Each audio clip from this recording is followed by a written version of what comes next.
Kerala style നാടൻ കോവയ്ക്ക മെഴുക്ക് പുരട്ടി എങ്ങനെ തയ്യാറാക്കുന്നത് നോക്കാം. വെളിച്ചെണ്ണ ചൂടാക്കി കടുകും ചുമന്ന മുളകും ഇട്ട് കടുക് നന്നായിട്ട് പൊട്ടി വരുമ്പം ഒരു 1/4 കപ്പ് തേങ്ങ കൊത്തിട്ട് ഒന്ന് മൂപ്പിച്ചെടുക്കുക. തേങ്ങ ഇളം ബ്രൗണായി നിറമാകുമ്പം അതിലേക്ക് കരിവേപ്പിലയും ചെറിയ ഉള്ളിയും സവോളയുമാണ് ചേർത്തിരിക്കുന്നത്.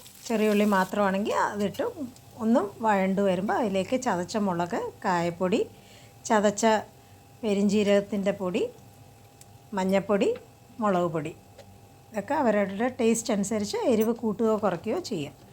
നന്നായിട്ടൊന്ന് മൂപ്പിച്ചതിന് ശേഷം അതിലേക്ക് അരിഞ്ഞു വെച്ചിരിക്കുന്ന കോവയ്ക്ക, ഇപ്പോൾ വട്ടത്തിലാണ് അരിഞ്ഞിരിക്കണം, നീളത്തിൽ അരിയണമെങ്കിൽ നീളത്തിലും അരിയാം. ആവശ്യത്തിനുള്ള ഉപ്പും കൂടെ ചേർത്ത് ചെറിയ തീയിൽ അടപ്പ് വെച്ച് അടച്ച് വേവിച്ചെടുക്കുക. ഇടയ്ക്കിടയ്ക്ക് ഇളക്കി കൊടുക്കുക. ഈ രീതിയിൽ തേങ്ങാക്കൊത്തും പെരിഞ്ജീരകവും ഇട്ട് ഒന്ന് കോവയ്ക്ക മെഴുക്ക് പുരട്ടി തയ്യാറാക്കി നോക്കുക. എല്ലാവർക്കും ഇഷ്ടപ്പെടും.